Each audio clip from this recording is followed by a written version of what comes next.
request Ashish Chauhan, the Chief Executive Officer of the National Stock Exchange of India, to come up. Ashish ji, namaskar, welcome. It's always a difficult act after such a session to do a business session. But I'm inspired by this session before us that not only has Pakistan not won in hockey, it is being beaten completely in cricket. It has lost its path and way in squash. India's economy has left Pakistan's economy behind many, many decades ago. And it took the Pakistani dictator there, he's virtually a dictator, to now say that we are a dump truck which will try and hit India's shiny Mercedes. And the person with me here represents one of the largest, most important national institutions, which is very, very important for India's economy, for wealth creation, for the welfare and security of hundreds of millions of Indians. So, Ashish Bhai, thank you very much for being here today. I have you here on a day when pharmaceutical stocks were deep in the red today because of one more tariff tantrum by President Trump. Indian markets have gone through many, many deep cyclical downturns. Is the Trump tariff truck a significant risk to India's market and economy? No, in a way, the way I look at it is the geopolitical framework or geopolitics eats economics for breakfast. So you need to be worried about geopolitics. You need to be thinking about it. And broadly, in addition to technology, which is the main force which propels the world forward, the geopolitics is a very important force. And today, we have come to a stage that it's not only India. The entire world has to rethink about what was normal and now what is the new normal, or what will be the new normal. We are just in a transition phase where too many earthquakes would happen.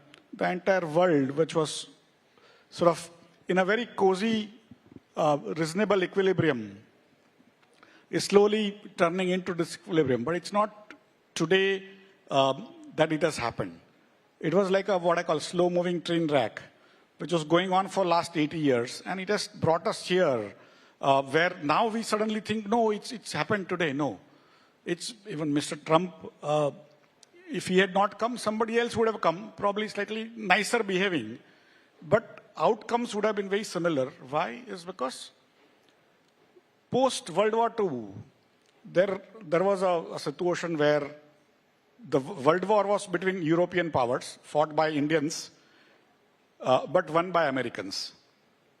And after winning, Americans caught all the Europeans, put them into a place called Bretton Woods, and said that now we will create a new world order in economics. Of course, in the rest of the world, they created the new framework of the reserve currency, which used to be British pound sterling.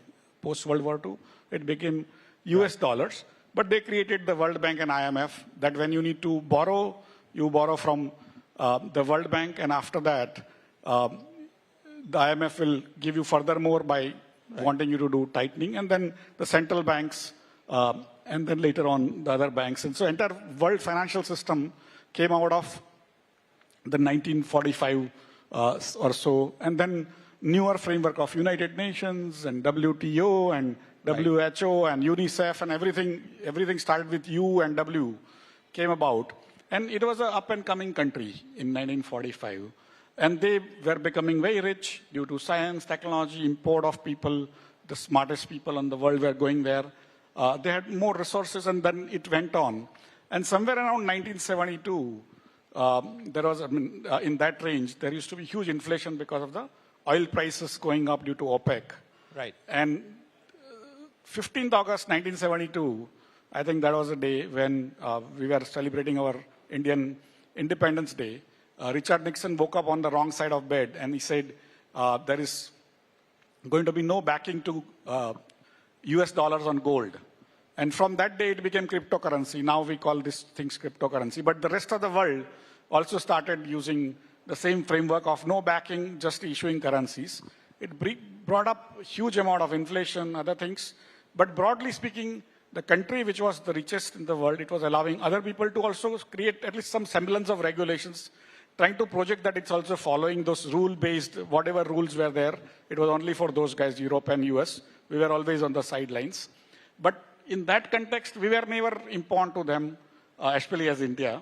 But somewhere on the line today, after so many 80 years, that country is now receding from the world because what was rich suddenly has figured that we have become poor, and what they used to give to everyone free, at least in their mind, now they started asking back something, and that's where the world thinks it was their right to give it and our right to take it. Now, that has changed. That's changed, and that what I call shift of tectonic plates is going to change the world in a significant way going forward. So what changes for Indian investors? Because you spoke about new normal.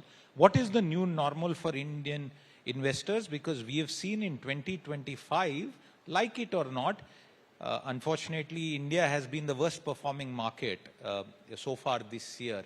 What is the new normal?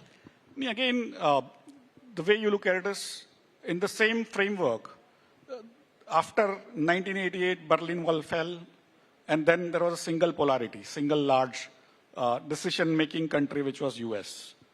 Today, in 2025, there are at least 4 blocks. US is, of course, there. It's important even now. Europe, again, it's a receding place, but still important to the world. China and India. So India has become basically a party or sort of a country which counts. We were not there on the table before. We were not even in the stadium before. Today, we are on the front table, right? So that is where, for me, the new normal is that we have to get used to being important. And we have to also, other people will also have to become used to seeing India as important, right? And so that is, for me, the new normal that is going to happen. The earthquakes which are going to happen over next 2, 3, 5 years are going to be many. But broadly speaking, why India counts today more than ever before is one, because of the demographics. Right. You are the only young country which is large and which is also technology oriented. You look at Japan, it's become old. China has suddenly become old. China, by 2100, as per estimates, will have half the population of India in year 2100. They are actually losing people now each year, and it's going to accelerate so much that China is now going to become half of our size in the next 70 years. And then comes India, which is going to remain young for next 40, 50 years. You have 2 young countries next door, that is Pakistan and Bangladesh, but they want to go back. They don't want to go forward, right? So that's where the young demographics can also become a problem if you want to go back, because then you will go back very fast. Right. And then you have Africa, which is still not figured out how to manage itself well. Europe has become old, and America is going to become old very soon, because this year, in year 25, they're going to have less number of people staying in America compared to year 24, because a lot of people they are throwing out, and it's again an old country actually. And that's where you see the country which is young is India, which is large, 17% of world population. And then it's technology oriented. The largest change that happens, the wealth actually shifts from countries which can't adapt to technology to countries which can adapt to technology. And who can learn newer technologies? The young demographics. Old people, old societies don't have that kind of demand, but they don't also want to learn newer technologies. That's where India, being the technology-oriented country, one of the largest young population, and also overall total population is 17% of world population, you are going to have a tremendous growth coming out of just the demographics and technology. The third part is demand. That old countries don't even have demand, because old people don't demand except the healthcare. And that's, again, increasing their costs. That's increasing the fiscal deficits of those countries, especially Europe, US, Canada, and all. Massive burden. Right, and that's actually going to put their creditworthiness in doubt going forward. Ours is a sort of a strong demand, strong demographic, strong technology country. We are going to have our ability to increase the taxes because of just the growth side. So you seem to be suggesting that in the medium term, this is the new normal and demand and our young demographics will make a change. Since we came into this session from a hockey session, Indian hockey suffered after AstroTurf was introduced. The Indian economy and the markets are also facing a bit of a challenge on account of Trump changing the turf, changing the rules of the game of the global trade order. But very importantly, foreign institution investors, foreign money used to drive the Indian markets. I don't know how many of you know, now that has flipped. India's stock market has become a Atmanirbhar stock market. That is both good, it's an opportunity, and there is perhaps some element of risk. Everybody invests in the market now. People who don't think they invest are also, because your pension fund is also going there, your mutual fund is also going there. So as the head of the institution that is responsible for delivering one of the most robust market infrastructures in the world, is there any risk that we should be worried about, just like the AstroTurf change that happened many years ago and impacted Indian hockey very negatively? Yes, I mean, you should always be paranoid. See, for me, every second counts, every microsecond counts. We give you response time in microseconds. A second has a million or a 10 lakh microseconds. And now in some markets, we give you a response in nanoseconds, which is every second has a billion nanoseconds. They give you response in 1/1000th of a second and stuff like that. But broadly, you need to be paranoid, especially people who are worried about how to create that infrastructure, how to create a railway on which so many wagons have to, so many trains have to pass. And you need to continue to maintain, manage. Some days you have to increase that size, the scale of that network. And that's what India needs to continue to be paranoid about its relationship with the rest of the world, but also what it does with the technology orientation it has got. Because the framework I have in mind is that over a period, the new technologies, new experiences create more wealth than the past framework. To give you a slightly sort of an understanding of how I think, is that in the olden days, people who had more goats and cows, heads, were the richest people. And then came agriculture. So people who had the larger farms were the rich people. And then came the industries, the factories. People who had more factories, they became the rich people. Because the newer things were creating more wealth than the previous things, right? And so today, a person might have 100,000 goats and he's still not considered that rich vis-a-vis a person having... You need 100,000 shares to be considered wealthy? Yes. So, and for me, in future, more people who are able to produce the digital wealth, experiences, that wealth is going to be much larger than the physical wealth. And that's where, how do you create that wealth going forward? And another framework which I have is, in the same logic, you require a lot of money to create more money, a lot of capital to create more capital. That's why it's called capitalism. Before Karl Marx came... But is that applicable to India's traders? Because much of our markets are driven by sort of a day trader approach, and there is, of course, a regulatory debate happening on it. But are they just taking too many risks, Mr. Chauhan? No, in some ways, let me complete that thought process on capitalism, that you had to put in more capital to create more capital. And India was capital starved. We did not have much money. So not many of us aspired to become entrepreneurs. Today, with changes in technology coming so fast and waves of technology coming fast, it has come to a stage where you require very little money to create new business. And that business can actually make huge amounts, like we have seen with Nandan Nilekani, Narayan Murthy creating billions out of nowhere by not putting too much money. And then came many waves of people, and last were all the Swiggy and Zomato boys who became billionaires, because it's not that they had a lot of money to put in.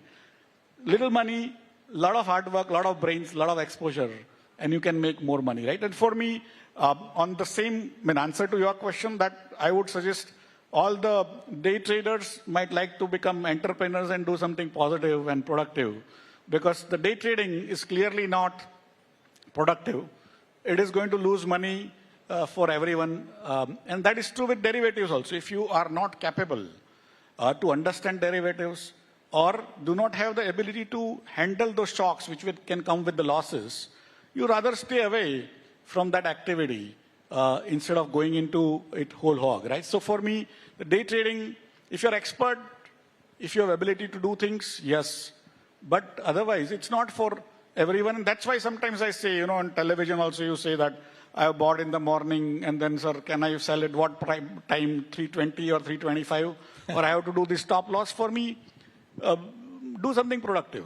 So these are sane words of advice, and there is something else that is happening in the market. Just yesterday, there was data that was put out, 120 million unique investor accounts. These are new ones. The total is perhaps closer to 270 million if you look at that. So, and out of these 120 million, every 1 in 4 is a woman. 99.7% of India's PIN codes have investors present in them, and the National Stock Exchange has the infrastructure and the ability to bring them into the financial markets. How big can this number of investors in India become? Because I'm linking it to the previous question about Atmanirbhar stock markets. Today, if you look at this 12 crore investors, they are unique investors, different PAN numbers. We have totally 23.5 crore accounts, 12 crore unique investors. They are in all PIN codes in India except 28 PIN codes. And most of those PIN codes where I don't have investors are in airports, where you can't stay full time, I can't do KYC, right? So effectively, entire India, the remotest part, I have people in Leh, Ladakh, the remotest part of Ladakh. I have people in Andaman Nicobar. I have people in Arunachal Pradesh. They invest their hard-earned money, that 1,000 rupees, that 2,000 rupees. She is never going to visit a person sitting in Arunachal Pradesh, putting her 1,000 rupees into a plant, a manufacturing plant-related company in Salem. She's never going to visit that place. But she has a complete confidence that that business will make money, and if it does, that portion of the profit which belongs to her will be given to her. It's such a great leap of faith of an Indian citizen into another Indian citizen who is an entrepreneur, right? For me, it's a great leap of faith. Many countries do not have our markets. I can tell you that. We have $3,000 per capita income. There is no similar market with this size or this intensity. At $6,000, there is no similar market. At $12,000, there is no such market. At $24,000, there is one market which is our size and scale, which is called China, which is in China, when prices go down, government has to go and buy. In our markets, government will never think of us as their responsibility, right? It has become Swayambhu market, our 12 crore people. And what we have earned, many times I said in last 78 years of our independence, what have we earned as a nation? Of course, we have parliament, we have judiciary, we have regulators like SEBI, we have exchanges. But our entrepreneurs have earned the trust of our investors. 25% of India's households today, we have 9 crore households directly investing into stocks. 25% of India's households are now investing in stocks. They're telling you that 25% of Indians have become middle class. And it's such a great situation that today Germany, the entire market size is much lower, probably less than 30-40% of our size. UK is now 50% or less compared to our size. Singapore is running at 30 years less. 30 years lowest in terms of number of listed companies. Japan, Australia, you see everywhere except India and US. You don't have new companies coming to the markets. You don't have new investors coming to the market. And that's where when we ask ourselves that this is actually against economic theory, that how come poor people or low per capita income country like India has so many people investing in other places. And that's a miracle of modern technology, because people are able to trade through mobile, but also because the human trust into other humans doing business, becoming their partners, is so great. This is the wealth of trust. 1/3 of India's wealth, $5.2 trillion, is now represented by NSE. 1/3 of India's wealth is a wealth of trust. And that is, for me, what will propel India forward. is that the countries or societies which trust each other will go up. The societies which do not have that contract amongst citizens are going to go down. And that's where the foreigners, they have an ability to invest into many countries. And naturally, they predict about things. Sometimes they are wrong, sometimes they are right. But in some ways, they've gone through many such iterations. They take out the money, they take in the money. But today, every year, large portion of the savings which India used to do earlier also, but today, just to give you a perspective, on a $4.2 trillion of GDP, we save around 30%, which is $1.2 trillion. It is reasonably large enough for us to fund ourselves. So in 5 years from now, what will the size of our markets be? How many people will be investing in the stock market? Okay, so usually my job is to run the systems. So I sort of prepare for the worst case, but I give you last 11 years numbers because when Mr. Modi took over, I have some memory of those numbers. When he took over, India had 1.67 crore investors 11 years back, 2014. Today, after 11 years, India has now 12 crore unique investors, 7 times more. India in 2014, around May 2014, had totally market capitalization, that is the wealth represented by stock exchange, was 67 lakh crore. Today, it's 460 lakh crore, almost 7 times. Today, on a good day, I will do 2,000 crore orders in 6 hours and 15 minutes. Comparatively, UPI does 2,000 crore transactions in a month of 24 hours. I do it in 6 hours only. But compared to the rest of the world, on many days, NSE accounts for more than 50% of all orders in the world. We have become that large, although per transaction our values are small, and that's where we still don't count. But if you just extrapolate, because in some ways, last 30 years, 35 years, there are many ups and downs. We have seen worse periods, right? Today, I mean, we have seen, I started working on NSE in 92. 98, we recall the Asian financial crisis. Then we had the nuclear sort of test. And then we had sanctions. Then came 2000, e-commerce and Y2K stuff. Then 2001, the collapse of e-commerce bubble. Then 2007-8 or 2008-9 global financial crisis, and many such cycles which are worse than today. And in that 32, 33 years, India has given you average 6.5% returns.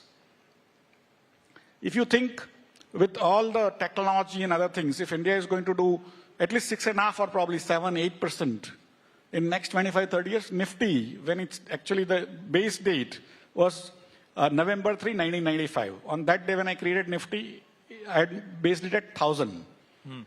It's 25,000 today. In literally 30 years, it's given you 25 times return. But if you take the... How many years to 50,000? See, that's why I'm giving you that perspective. That in 30 years, from 1,000 to 25,000, but if you take the dividends, it would be close to 30,000, right? Okay. Now, if you take, again, next 30 years, and assume that at least we'll do 6.5%, guys. Even at that rate, you will go from 30,000 multiplied by 30. Right? Your ambitions are too little. Okay. So, tariffs or no tariffs, the message from this session is very clear.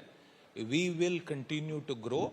There might be cyclicity, but as the Indian hockey vice captain, that champion player showed us, for others, it will only be down. For India, it will only be up. Ashish Chauhan, thank you very much for... Thank you. Thank you.